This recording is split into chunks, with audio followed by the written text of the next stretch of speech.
구약성경 느헤미야 1장 1절에서 11절 말씀.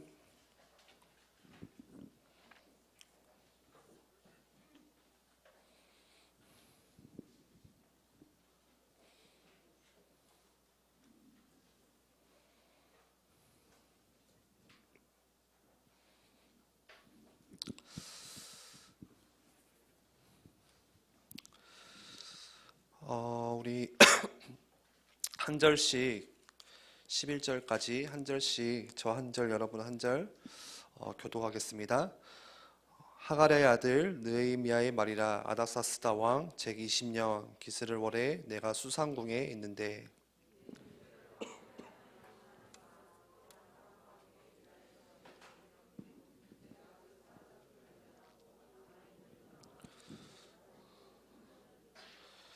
그들이 내게 이르되 사로잡힘을 면하고 남아있는 자들이 그 지방 거기에서 큰 환난을 당하고 능욕을 받으며 에론살렘 성은 허물어지고 성문들은 불탔다 하는지라.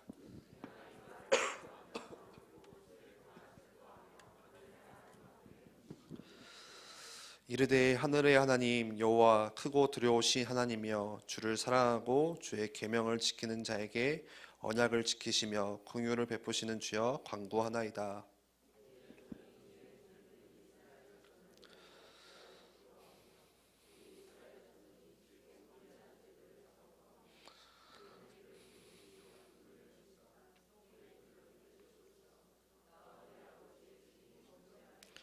주를 향하여 크게 악을 행하여 주께서 주의 종 모세에게 명령하신 계명과 율례와 규례를 지키지 아니하였나이다.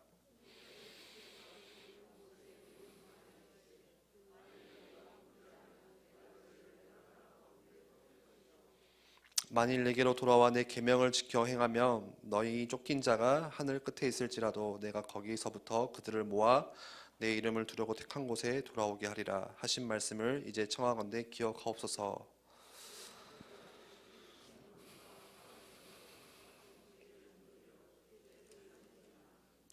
우리 11절 함께 읽겠습니다. 주여 구하오니 귀를 기울이사 종의 기도와 주의 이름을 경외하기를 기뻐하는 종들의 기도를 들으시고 오늘 종이 형통하여 이 사람들 앞에서 은혜를 입게 하옵소서 하였나니 그때 내가 왕의 술 관원이 되었느니라. 아멘. 느헤미야 말씀을 통해서 우리 중고등부 랩런트들과 함께 또 이 시대에 21세기를 사는 우리들에게 하나님께서 어떤 말씀을 주실지 함께 나누고 싶습니다. 여러분들 성경 말씀은 두 개로 나뉘어져 있죠. 뭘로 나뉘어져 있죠? 신약과 구약 말씀. 그래서 예수님이 이 땅에 오시는 그 시점을 기준으로 해서 예수님이 오시기 전 시대를 구약 시대, 구약 말씀 있고요. 그리고 예수님께서 이 땅에 오시고 공생의 사역을 마치시고 또 중요한 사역들을 하시면서 예수님 이후의 시대, 그래서 또 우리 사도들이 또 이렇게 중요한 사역들을 해나가고 교회를 세워나가는 또 신약 시대, 신약 말씀이 이렇게 있습니다. 근데 오늘 우리 읽었던 느헤미야 말씀은 구약이죠, 신약이죠? 구약이에요, 신약이에요? 신구약 중간사인가요? 네, 구약 말씀이죠, 구약 말씀. 근데 제가 그 구약의 성경 말씀을 느헤미야 말씀 말고도 여러 이제 앞으로 에스라 말씀도 있고 많이 있지만 구약의 말씀을 읽어보면요, 항상 그 반복되어지는 이렇게 패턴이 하나가 있어요. 항상 반복되는 패턴이. 그 키가 예배예요, 예배. 여러분들 먼저 예배라는 것은 하나님께 우리가 찬양을 올려드리는 것이 예배예요. 이거를 좀 기억하시고 말씀을 나눌게요. 그냥 앉아서 말씀 듣고 설교 듣는 게 예배가 아니라 나를 구원하신 하나님을 내가 높여드리고 하나님을 찬양하고 하나님을 송축하는 게 예배의 본질이죠. 어쨌든 간에 구약 말씀을 보면요, 이 하나님을 예배하는 게 무너지고 이 예배를 놓치고 예배를 우습게 알기 시작하고 예배를 가볍게 여길 때마다 또 우상을 섬길 때마다 항상 뭐가 찾아오냐, 이 예배가 무너지면은 이상하게 문제와 고난이 들어닥쳐요. 그 패턴, 구약시대. 그래서 다시 그 문제와 고난 속에서 중요한 이 예배의 영적인 의미들을 우리가 회복하고 또 하나님을 다시 예배하기 시작할 때 이 예배가 진짜로 회복되기 시작할 때 그 문제와 고난 가운데 빠져나오고 또 하나님께서 주시는 중요한 축복들과 응답들을 맛보게 되죠. 그래서 항상 구약 시대를 보면요, 이 예배에 따라서 계속 움직여요. 이스라엘 백성들이 예배를 놓칠 때마다 다시 포로로 잡히고 노예로 잡혀가고 고생하고, 하나님의 자녀임에도 이스라엘 백성임에도 불구하고 예배가 무너질 때마다 그 후대들이 자녀들이 능욕을 당하고 그렇게 어둠이 찾아오고, 다시 하나님은 늘 메시지를 주시면서 부르시는 게 다시 예배 회복해라, 언약을 붙잡아라, 그 반복이거든요. 전체 구약 말씀이. 이 예배가 얼마나 중요하길래 하나님은 그 예배를 가지고 예배를 통해서 계속 그 반복들을 해나가실까. 그런데 단순히 이 패턴은요, 구약 시대에만 적용되는 게 아니라 오늘 21세기를 사는 우리들에게도 동일하게 적용이 되고 있어요. 오늘 우리에게도 똑같아요. 하나님의 자녀임에도 불구하고, 내가 렘넌트임에도 불구하고, 내가 중직자임에도 불구하고, 내가 교회를 오랫동안 다녀왔음에도 불구하고, 내가 훈련을 한 번도 안 빠지고 갔음에도 불구하고 뭐 놓치면요? 예배 놓치면 다 무너져요. 교회가 아무리 크고 화려하고 교회의 성도 수가 막 몇만 명이 되고 이렇게 힘이 있을지라도, 예산이 많을지라도, 교회가 예배 놓치면은 무조건 그 교회는 무너져요. 오늘날 21세기 현대사회에도 똑같이 하나님은 이 예배를 가지고 반복하고 계세요. 왜죠? 하나님이 가장 원하시는 게 예배이기 때문에. 여러분들 한 명 한 명에게 각자에게 하나님이 원하시는 게 뭘까요? 우리 기도하면서 하나님 정말 원하시는 게 뭡니까? 물어보잖아요. 예배예요, 예배. 내가 뭔가 대단한 많은 일을 하는 게 아니라, 내가 뭔가 큰 일을 하는 게 아니라, 열심히 살아가는 게 아니라, 그것보다 더 중요한 게 진짜 하나님은 뭐 원하시냐? 여러분들과 같이 예배하기 원하세요. 예배를 받기 원하세요. 이 예배 속에서 여러분들 만나기 원하세요. 또 이 예배를 통해서 여러분들이 하나님이 찬양받기 원하세요. 여러분들을 통해서. 그래서 오늘날 많은 사람들도 이 예배 놓치니까 얼마나 많은 교회들이 무너지는지 몰라요. 요즘에 많은 크리스찬들이요, 생각해요. 무슨 생각을 하냐? 교회가 지루하다, 예배의 분위기가, 설교가 무겁다, 엄숙하다, 그래서 교회가 나랑 맞지 않다, 이렇게 많이 우리가 생각을 하거든요. 그래서 요즘에 많이 등장하는 게 다른 예배 스타일이 나와요. 그게 뭐냐? 열린 예배, 구도자 예배. 다시 말해서, 쉽게 말해서 예배 분위기를 완전 바꾸는 거예요. 밝은 분위기로. 그래서 조명도 막 이렇게 진짜 이렇게 심한 데는 클럽처럼 막 화려하게. 제가 이제 어느 교회를 좀 이렇게 유튜브에 찾아보니까 저녁인 줄 알았는데 아침부터 중고등부 막 렘넌트들이 아니라 중고등부 이렇게 아이들과 예배를 드리는데 완전 어둡게 다 불 끄고 조명이 거의 클럽 조명이야. 막 이렇게 사이키 막 울리면서, 그러면서 하나님을 막 점프하면서 막 찬양을 하거든요. 애들이 거기 오니까 막 뭔가 막 회복이 되는 거죠. 막 스트레스도 풀리고 막 즐겁고 막 이렇게. 구도자 예배. 그래서 분위기를, 찬양 분위기부터 해서 조명이고 하나하나를 다 바꿔요. 다 뒤바꿔요. 심지어 설교 말씀도요. 목사님이 앞에서 주시는 그 말씀도 산뜻한 주제를 가지고 말씀을 나눠요. 뭔가 무거운 주제를 가지면 듣는 사람들도 무겁고 불편하니까 듣기 좋은 설교. 뭔가 내가 오늘 왔을 때 힘들게 왔잖아요. 보통 교회 올 때 힘들게 오잖아요. 그래서 뭔가 목사님이 앞에서 감동과 위로를 주는 그런 애화를 가지고 주는 설교들. 그리고 어떻게 크리스찬들이 세상에서 복을 받고 잘 살 수 있는지 그런 설교들을 막 해나가요. 그래서 많은 사람들이 그런 교회에 몰리고요. 그래서 편안하게 왔다가 편안하게 가도록 사람들에게 교회가 그런 배려들을 막 해주거든요. 그리고 그런 교회들로 사람들이 막 몰려요. 근데 중요한 것은 시간이 갈수록 그렇게 대표적인 교회들이 시간이 지나니까 어려워지고 점점 무너지기 시작해요. 정작 중요한 복음은 슬그머니 뒤로 빼고요. 진짜 중요하게 나눠야 될 그런 무거운 교리의 말씀, 그런 것들 다 빼요. 지옥에 관해서, 죄에 관해서, 죄책감에 관해서 뭔가 회개에 관해서 그런 설교를 하면은 막 사람들이 듣기 불편하니까 조용히 뒤로 빼요. 예. 그런데 이상하죠. 시간이 지날수록 예배가 무너져요.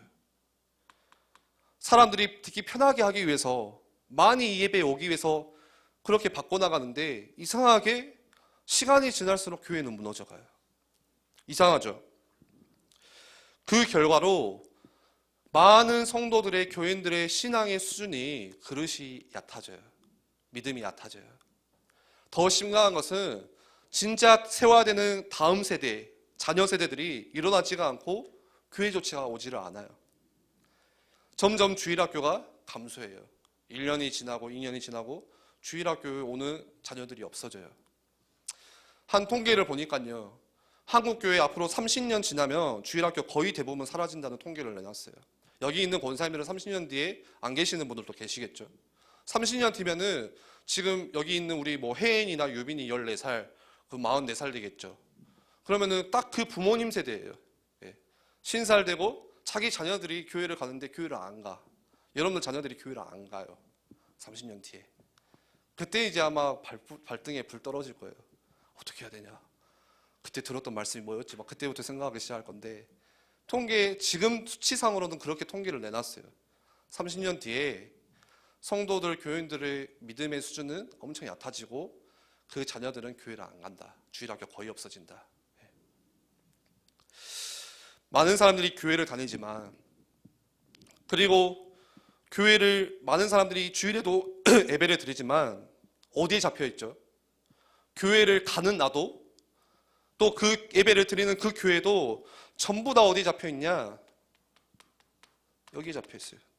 내가 중요해요. 나 중심, 또 사람 중심. 하나님 중심이 아니라 이 교회의 주인이 하나님이신데 하나님을 중심으로 모이는 게 아니라 내 중심이요. 내가 좋아야 돼요. 내가 즐거워야 돼요. 오늘 예배를 와서 내가 기뻐야 돼요. 내가 뭔가를 얻어가야 돼요. 나를 기분 나쁘게 하면 교회를 옮겨요. 교회를 떠나요. 내가 중요해요. 그래서 내 기분이 중요하고 오늘 예배하는데 내 감정이 중요해요. 랩런트들 저 보세요. 속지 마세요. 많은 랩런트들이 어디에 속냐? 감정에 속아요. 감정에. 무슨 말이냐? 오늘 내 감정이 내가 기분 나쁘다고 해서 예배를 안 와요. 가끔 가다가 왜 오늘 예배 안 보인다? 오늘 기분이 좀 안 좋아가지고 아침에 부모님하고 싸워가지고. 여러분들의 감정 따라서 예배를 드리고 안 드리고 그러게 돼요. 내가 중요한 거예요. 오늘 우리 느헤미야 말씀을 읽었는데 아침에 잠깐 영상을 봤듯이 느헤미야 전체 배경을 좀 설명을 해줬는데요. 이스라엘이 왜 포로로 끌려가고 노예로 끌려가냐? 예배 무너지니까. 뭐 때문에요? 나 중심으로. 이 반복이거든요. 이스라엘이 하나님이 택한 백성임에도 불구하고 자기 중심으로 신앙생활하고 내 중심으로 하나님을 예배하고 하다 보니까 점점 우상을 섬기고 자기 맘대로 신앙생활을 하니까 어디에 나라를 빼앗겨버려요? 바벨론이라는 그 강대국을 하나님이 들어쓰셔서 이스라엘을 심판하세요. 그래서 얼마나 비참하게 끌려가는지 다 짓밟히고 이스라엘 사람들이 다 바벨론으로 끌려가요. 심지어 그 이스라엘 왕은 도망다니다가 잡혀가지고 두 눈이 뽑힌 채 쇠고랑을 차고 바벨론으로 쫓겨 이렇게 잡혀가요. 그 어린 아이들은 다 이렇게 왕이 보이는 데서 칼에 베어가지고 죽임을 당하고 그리고 그 왕의 눈을 뽑아버려요. 한번 생각해 보세요. 그 나이의 왕이 32살이거든요. 그러면 그 아이가 보통 3, 4살 되지 않았을까 제 생각에는. 근데 그 왕이 눈 뽑히기 전에 마지막으로 본 장면이 자기 아들이 눈에 보이는 앞에서 칼에 배임을 당하고 죽어요. 그리고 두 눈을 뽑고 잡아가요. 평생 왕 생각에 그것만 생각나겠죠. 칠흑 같은 그 어둠 속에서 눈이 안 보이니까 자기 아들이 죽은 거, 이스라엘이 멸망당한 거. 그렇게 감옥에 죽거든요. 그리고 이스라엘 많은 사람들이 포로로 다 끌려가요. 비참하게 돼요. 왜요? 왜 끌려가요? 이거예요, 이거. 여러분들 오늘 이거 기억하셔야 돼요. 예배 놓치니까, 예배가 무너지니까, 예배를 우습게 알고 예배를 소홀히 여기니까 포로로 끌려간다니까요. 에이 전도사님, 에이 준목님, 무슨 포로? 이 시대에 포로가 어디 있어요? 노예가 어디 있어요? 뭐 저 염전의 노예 말씀하시는 거예요? 예. 오늘날 이 시대에 똑같아요, 여러분들. 어디에 포로로 끌려가요? 어디에 노예로 끌려가요? 지난주 말씀 기억하시나요? 세상 문화에, 세상의 흐름에 그냥 흘러 떠내려간다니까요. 예. 세상의 노예로 끌려가 버려요. 더 정확하게 돈의 노예로. 죽어라 열심히 일하는데 뭐 때문에 일하냐? 돈 때문에. 많은 어른들이 후회해요. 시간이 지나고 나서 정말 저 많은 이야기 들었어요, 어른들한테. 무슨 이야기 들었냐? 정말 열심히 일하고 많은 돈 벌었는데 시간 지나고 보니까, 자녀들 보니까 후회가 남는데, 나는 자녀들을 위해서 이렇게 시간을 투자하고 돈을 벌고 했는데 지나고 보니까 애들한테 해준 게 하나도 없다는 거예요. 부모님들이. 어디에 열심을 들였냐? 그 부모님이 돈 버는 데 열심을 들였던 거예요. 지난주 담임 목사님이 우리 부모님들 기억하시죠? 선생님들 3부 때 그 말씀 하셨잖아요. 아이들과 진짜 이 아이들에게 말씀을 가르치지 않고 그 시간은 전혀 투자하지 않은 채 살아왔어요, 우리는. 네? 어디에 시간을 다 들였냐? 돈 버는데. 이해해요. 열심히 살았어요. 내가 너 때문에, 내가 지금 이렇게 일하고 열심히 살았다. 네. 정작 시간은 근데 진짜 어디에 보냈냐? 돈 버는데. 그래서 오늘날 랩런트들이, 많은 청소년들이 예배하기를 우습게 알아요. 예배? 그냥 토요일 저녁 늦게까지 그냥 자다 놀러 가다가 그냥 내일 그냥 예배 한번 갔다 오면 되지 뭐. 그냥 가서 말씀 듣고 오면 되지. 그걸 예배라고 생각한다니까요. 예배가 무너졌어요, 다. 예배가 다 밑바닥에 떨어졌어요. 예배를 우습게 알고 있어요, 우리가. 그래서 어디에 끌려가냐? 나 중심으로 인해서 전부 다 세상 문화 가운데 포로로, 노예로, 물질 중심, 성공 중심으로 그냥 흘러 떠내려가요, 강물에. 오늘 이스라엘 백성이 딱 그러잖아요. 바벨론의 노예로 좀 잡혀가서 죽도록 고생해요. 그런데 그 바벨론이 70년 뒤에 망해요. 왜요? 페르시아라는 신흥 강대국이 일어나서 아주 그냥 바벨론을 삼켜버려요. 그리고 바벨론이 무너지고 거기에 포로로 끌려갔던 이스라엘 백성들이 페르시아의 최초의 정복자 고레스 왕이 다 돌아가라고 칙령을 내려요. 야, 너네 다 그냥 이스라엘 백성으로 다시 돌아가. 풀어줘요, 노예를. 다 돌아가서 다시 성전도 세우고 다시 예배도 드리고. 그래서 오늘 영상 본 것처럼 스룹바벨을 통해서 한 5만 명 정도 되는 사람들이 이스라엘 백성을 1차로 귀환을 해요. 그 바벨론에서, 페르시아에서 다시 이스라엘로 돌아와서. 그래서 가장 먼저 뭐 하냐? 야, 이거 하자. 정신이 든 거죠. 아, 이거 놓치니까, 우리가 성전을 다 무너지니까 이렇게 우리가 노예로 끌려가고 고생하고 있구나. 우리 돌아가면은 당장 내 집 세우는 것부터 하지 말고 성전 예배부터 회복하자. 성전부터 세우자. 그래서 처음 예전에 다윗과 솔로몬을 통해서 세웠던 그 아름다운 예루살렘의 성전을 다시 세워나가요. 그리고 80년이 지나고 2차 기환을 해요. 다시 2차로 또 그 바벨론에 포로됐던 사람들이 다시 돌아와요, 예루살렘으로. 그러면서 율법사였던 오늘 영상에도 에스라가 같이 가거든요. 근데 80년이 지나고 보니까 또 뭐가 무너져 있냐? 또 무너져 있어. 계속. 그 80년을 견디지 못하고 또 우상숭배하고 있어요, 이스라엘 사람들이. 성전은 지어놨는데 예배가 전혀 안 되고 있어요. 성전의 목적은 뭐예요? 하나님의 임재가 담겨있고 예배하는 게 목적인데 그 예배가 안 이루어지고 있는 거예요. 그래서 얼마나 에스라 마음이 답답했는지 다시 이스라엘 사람들 다 모아서 율법서를 낭독하고 하나님께로 돌아와라. 그래서 이 영적인 부흥운동을 회복하고 사람들이 모이기 시작하고 예배를 드리기 시작해요. 그리고 성벽을 지으려고 해요. 여러분들, 성전이 있고 성벽이 있어야겠죠. 지킬 수 있는 성벽. 아, 성벽이 무너지니까 계속 예배가 방해되는구나. 그래서 성벽을 지으려고 하니까 우리가 나중에 느헤미야 말씀을 앞으로 계속 볼 건데요. 방해하는 세력들이 어마어마해요. 예. 그 주변의 작은 나라들이 와서 계속 그 성벽 세우는 거 그렇게 싫어해요. 왜요? 성벽이 세워지면요, 더 이상 자기들이 들어갈 수가 없으니까, 맘대로. 여러분들, 성벽의 의미가 뭐예요? 지키는 거죠. 보호하는 거죠. 예. 오늘날 나도 마찬가지예요. 하나님께서 나를, 고린도서 3장 16절에 나를 성전 삼고 계신대요. 그러면 나를 지킬 수 있는데 뭐가 있어야 되냐? 성벽이 있어야 돼요. 여러분들, 영적인 성벽이 무너지면 어떻게 돼요? 내 마음속에 하나님을 모시고 예배해야 되는 내 성전에 자꾸 이상한 게 들어와요. 세상의 가치관, 세상의 아이디어, 나 중심, 사람들 이야기, 지난주 계속 이야기했잖아요. 누구의 이야기를 듣고 계세요? 계속 들어와요. 그게 내 가치관이 되고 내 소망이 되고 내 꿈이 되는 거예요. 나를 지킬 수 있는 성벽. 예배도 마찬가지예요. 예배를 지킬 수 있는 성벽이 있어야 되는데 그게 무너지니까, 그래서 오늘 느헤미야 말씀을 시작하면서 그 성벽을 지으려고 시작하거든요. 오늘 느헤미야 말씀 잠깐 볼게요. 하나님께서 누구를 들어 쓰시냐? 예루살렘에서 한 1300km 떨어져 있는 저 페르시아의 심장 한복판에 있는 유대인. 누구예요 그 사람이? 느헤미야. 하나님께서 그 느헤미야 마음을 보셨어요. 그 느헤미야 가슴속에 뭐가 있었냐? 정말 성전을 세우고 싶고 예배를 회복하고 싶다는 그 간절한 강렬한 소망이 하나 있었어요. 그러면서 오늘 우리 읽었던 말씀들을 좀 볼까요? 2절에 보니까 형제들 가운데 하나의 동생 하나니가 느헤미야를 유다에서 찾아와요. 페르시아로.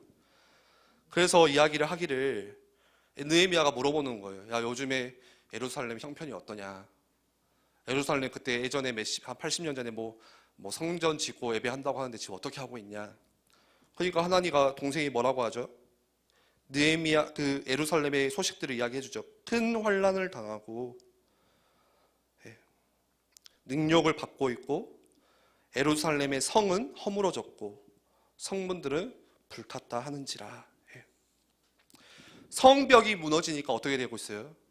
큰 환난을, 능욕을 다 당하고 있고 그냥 아무나 들어와서 막 해집는 거예요. 여러분들 집에 담벼락이 없다고 생각해 보세요. 주택 말고 뭐 아파트는 뭐라고 해야 될까요? 여러분들 베란다가 그냥 다 뚫려 있다고 생각해 봐. 문짝이 없다고 생각해 봐, 집안에. 도어락도 없어. 그냥 문이 다 열려 있다. 문이 열려 있는 게 아니라 문이 없다고 생각해 보세요. 그러면 어떻게 돼요?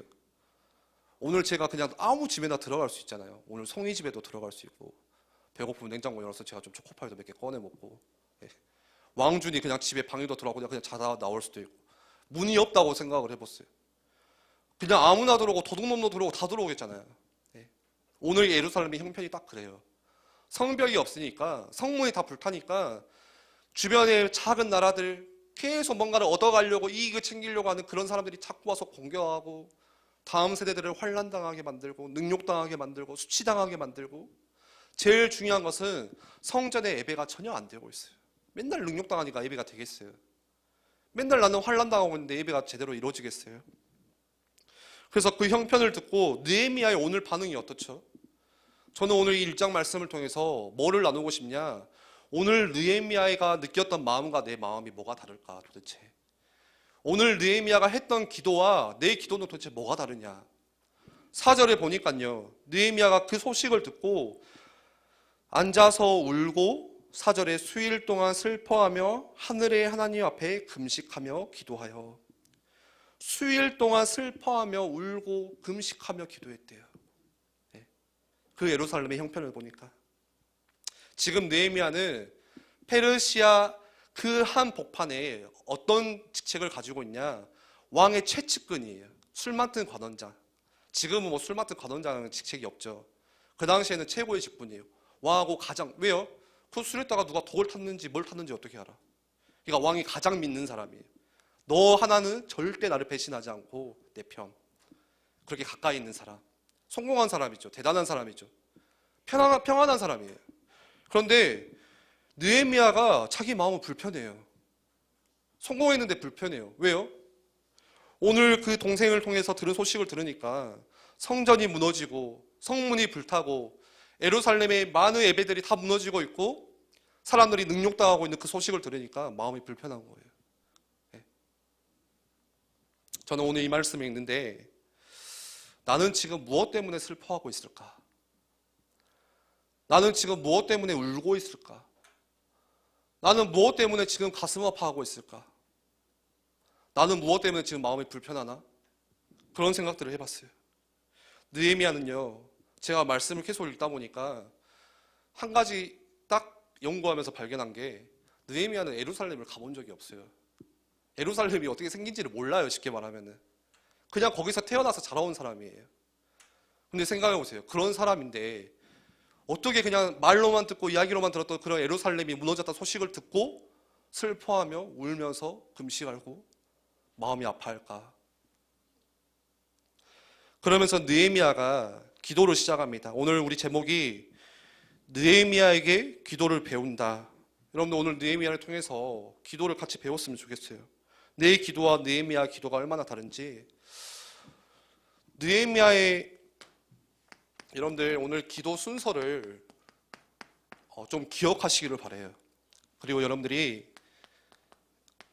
기도에 적용하세요. 네.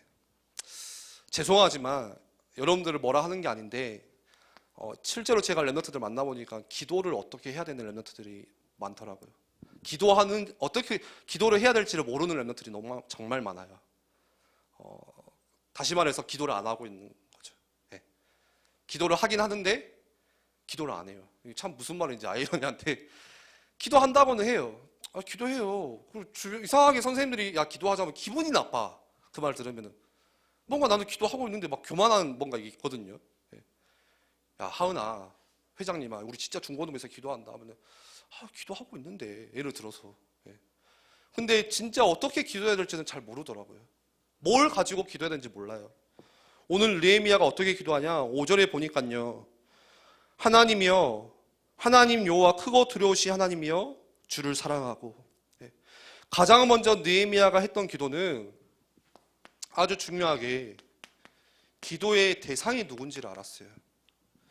내 기도를 들으시는 그 기도의 주체가 누구신지를 알고 기도했어요. 하늘의 하나님, 기도하는데 이 기도를 들으시는 하나님이 어떤 하나님이신지 그거부터 기도했어요. 그분은 어떤 하나님이세요? 크고 두려우신 하나님이시다. 크신 분이시다. 이 세상을 창조하신 창조의 하나님이시다. 이 땅을 지으신 하나님이시다. 그분은 창조주시고 내 기도를 들으시는 분은 능력이 한이 없으신 전능자 하나님이시다. 그 하나님이 지금 나의 기도를 들어주신다. 내 지금 상황은 너무 어렵고 문제는 너무 많고 저 예루살렘 성벽이 다 무너지고 완전 환란당하고 있는데 다 실패했는데 지금 내 기도를 들으시는 하나님은 크신 하나님, 두려우신 하나님, 창조주 하나님, 전능자 하나님. 그러면 괜찮은 거예요. 내 문제가 있어요. 지금 여러분들에게 문제가 있어요. 그런데 그 문제를 가지고 기도하는 그 들으시는 하나님이 누구시라고요? 이런 하나님이시래요. 그러면 문제가 상관이 없어요. 그 하나님이 내 기도를 들어주신다면. 그러면서 뭘 기도하죠? 주를 사랑하고 주의 계명을 지키는 자에게 언약을 지키시며. 그 하나님은 또 어떤 하나님이세요? 언약에 신실하신 하나님이시래요. 네. 창조주 하나님이시고 언약의 하나님이시래요. 다시 말해서 하나님이 약속하신 그 약속을 성실하게 신실하게 지키시는 하나님이세요. 반드시 지키세요. 하나님이 약속하신 것을. 그게 언약 기도예요. 언약 붙잡고 하는 기도예요.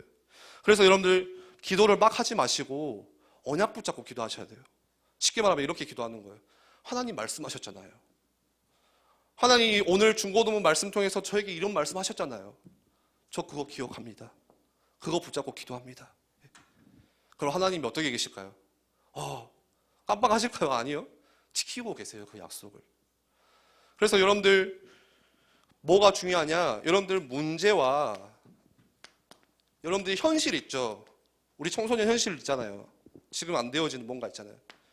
그리고 하나님 주신 언약 이 말씀을 연결시키는 기도를 하셔야 돼요. 여러분들 우리는 어떻게 기도하고 있어요? 내 땅 혼자 와가지고 문제만 주시옵소서 막 기도하거든요. 기도합시다 하면은 자꾸 뭘 달래요. 뭐 주라고. 뭘 줘야 될까 도대체? 언제까지 줘야 만족을 할까 우리는? 여러분들 문제와 자꾸 나를 속이는 현실이 있어요. 이거를 언약과 다 연결시키세요. 하나님 말씀하셨잖아요. 그게 언약을 붙잡고 하는 기도예요. 언약을 붙잡고 하는 기도는 그냥 막 열심히 하는 기도가 아니에요. 하나님이 이렇게 말씀하셨잖아요. 그 약속 의지하고 하는 기도예요. 쉽게 설명하면 만약에 제가 오늘 중고등부 제가 오늘 마치고 아웃백 쏠게요. 끝나고 가지 말고 기다리세요 하면은 벌써 좋아하는 분들이 계시네. 거짓말인데. 그러면은 여러분들 뭐만 하면 돼요? 오늘 전도사님이 아웃백 쏜대. 야 가지 마, 집에 가지 마. 기다리면 돼. 야 집에 가지 마, 잠깐만 있어. 기다려. 그것만 하면 되거든요. 그게 마치 그거와 같아요. 지키는 사람 누구예요? 저예요, 저. 언약 붙잡고 하는 기도가 딱 그거예요. 여러분들은 그 약속 붙잡고만 있는데 지키시는 분은 하나님이 그 약속 지키세요. 하나님이 이 말씀하셨잖아요. 그거 붙잡고 우리가 기도하는 거예요. 그리고 또 그분은 어떤 하나님이시죠?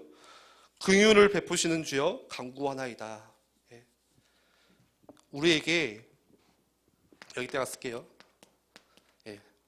우리에게 한없는 자비를 베푸시는 하나님이시래요. 저는 그 성경 구절 중에 이 그 구절이 나온 제가 오늘 안 찾아봐서 지금 헷갈리는데 그 구절이 있거든요. 어디 구절이지? 신약성경에 내 쉽게 말하면 마음을 아픔을 공감하신다고 말씀하세요. 내 마음을 같이 탄식하시는 성령님이라고 이야기하시거든요. 너무 저는 그 말씀을 보면 은혜가 돼요. 내 와이프도 내 문제를 공감을 못 해줄 때가 많은데 죄송합니다. 저 친한 친구, 제가 이로쌤이랑 엄청 친했거든요. 요즘 조금 어색해졌는데 굉장히 막 속에 있는 이야기를 많이 하고 그랬어요. 나누고 하는데 정말 친한 이 친구도 사실 내 진짜의 아픔을 다 공감해 줄 수는 없어요. 심지어 우리 부모님도 내 이런 말할 수 없는, 말을 안 하면 못 하겠죠. 다 공감을 못 해요. 그런데 하나님은 여러분들의 마음을 아신대요. 공감하신대요. 같이 아파하신대요. 내 문제를 가지고 여러분들 누군가 나를 같이 아파해주면 얼마나 힘이 돼요. 사람만 해도 그렇게 되는데 하나님께서 내 문제 이거 하는데 같이 아파하신대. 같이 탄식하신대요. 그래서 나를 위해서 기도해 주신대요. 오늘 느헤미야가 그걸 붙잡은 거예요. 나의 기도를 들으시는 하나님이 어떤 하나님이냐? 자비로우신 하나님이시야. 긍휼을 베푸시는 하나님이시야. 탕자가 아버지께 돌아올 때 또 품어주셨듯이 또 나를 안아주시고 나의 실패와 나의 죄책감을 묻지 않으시고 또 끌어안아주시는 사랑이 한이 없는 하나님이시야. 그걸 기억했어요. 여러분들 꼭 기도할 때 그렇게 하세요. 그 다음 이어지는 기도가 있는데 6절 7절에 보면은 여러분 오늘 이 기도의 순서를 좀 알고 적용하세요. 그 다음 기도하는 게 6절 7절에 회개 기도를 해요. 한번 말씀 볼까요?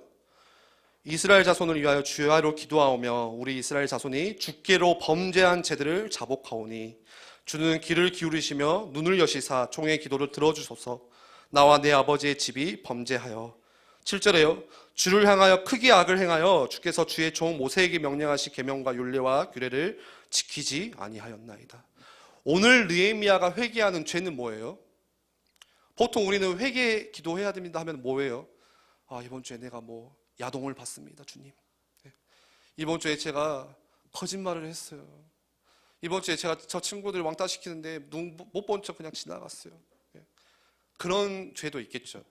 근데 오늘 느헤미야가 했던 회개 기도는 주의 계명을 지키지 아니하였나이다. 하나님, 내가 말씀과 떨어져 살았네요. 우리 이스라엘 백성이 하나님 말씀과 멀어졌네요. 그 죄를 회개해요. 얼마나 우리와 기도와 지금 느헤미야 기도가 다른지 몰라요. 하나님, 우리가 잘못했습니다. 하나님 말씀을 지키지 않았기 때문에 우리에게 지금 이런 문제가, 우리 가정에 이런 환난이, 우리 자녀들에게 이런 문제가 왔군요. 그래서 그걸 회개하면서 기도해요. 여러분들, 회개는 뭐냐? 여러분들, 죄로부터 돌아서는 거예요. 회개예요. 이걸로 끝나지 않고 죄로부터 돌아서서 말씀 속으로 다시 여러분들이 돌아가는 게 회개예요.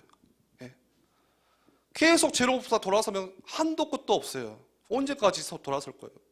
뭐 해야 되냐? 말씀으로 들어가셔야 돼요. 다시 말씀 안으로 들어가셔야 돼요. 그리고 8절에 느헤미야가 어떤 기도하죠? 언약 기도를 또 시작하죠. 애적에 8절 보세요. 애적에 주께서 주의 종 모세에게 명령하여 이르시되 만일 너희가 범죄하면 내가 너희를 여러 나라로 흩을 것이니와. 레위기 26장에 나오죠. 만일 내게로 돌아와 내 계명을 지켜 행하며 너희 쫓긴 자가 하늘 끝에 있을지라도 내가 거기서 다 그들을 모아 한 곳으로 택할 것이다. 너희가 범죄하면 너희를 여러 나라 가운데 흩을 것인데 다시 돌아오기만 하면, 다시 말해서 주의 말씀을 지키기만 하면 저 하늘 끝에 있는 사람도 내가 찾아와서 다시 모이게 하신다고 하신 그 말씀, 하나님이 약속하셨잖아요. 그 약속 기도, 언약 기도 또 하는 거예요. 하나님이 그 말씀 하셨잖아요. 주의 말씀을 지키며 저 세상 끝에 있는, 저 하늘 끝에 있는 그 자도 돌아오게 하신다. 저는 오늘 이 말씀 읽다가 우리 중고등부에게 좀 적용해 봤어요. 우리 중고등부 랩런트 중에 여러분들 친구 중에 장기 결석자들 있잖아요. 연락이 안 되는 친구들 있어요. 분명히 중학교 1, 2학년 때는 얼굴이 보였는데 고등학교에 가니까 안 보인다.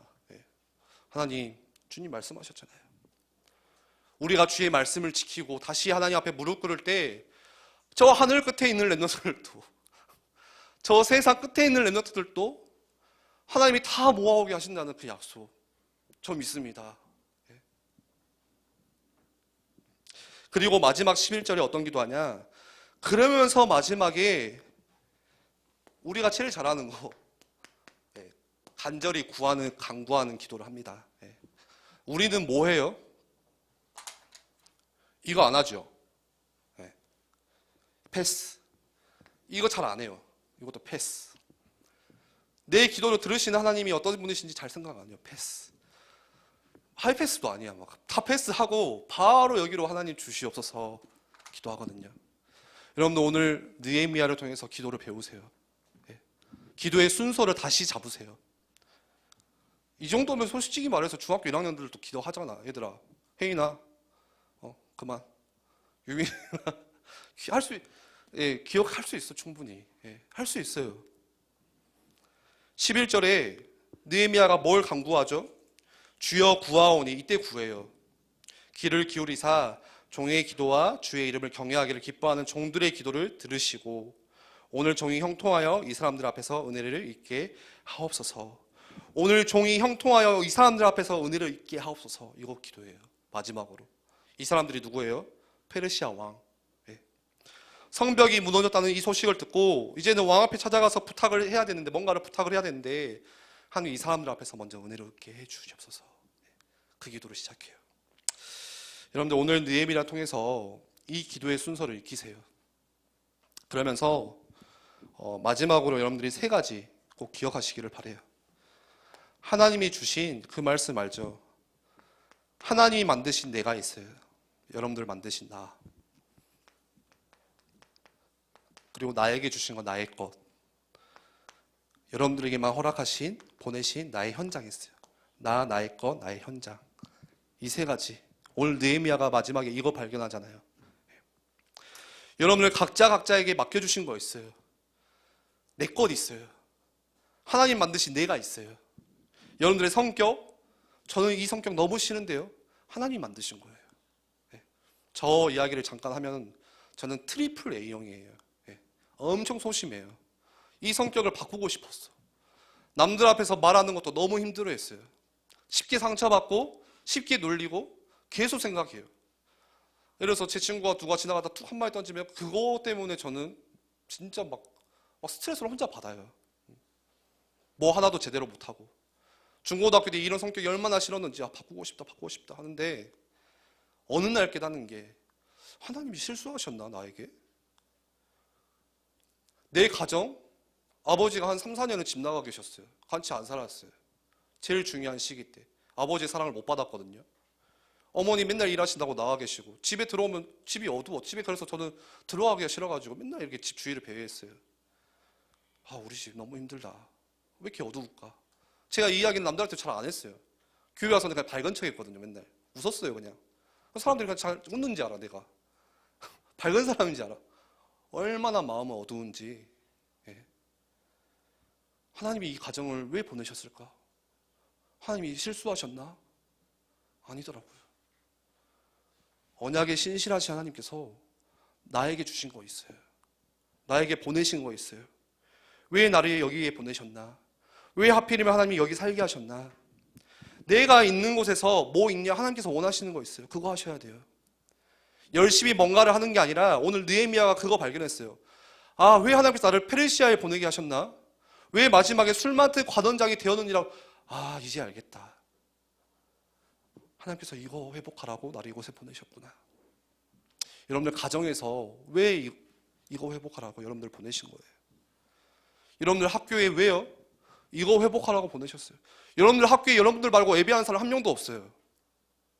여러분들 가정에도 마찬가지예요. 여러분들 통해서 예배가 회복돼야 돼요. 하나님이 원하시는 거 다 있어요.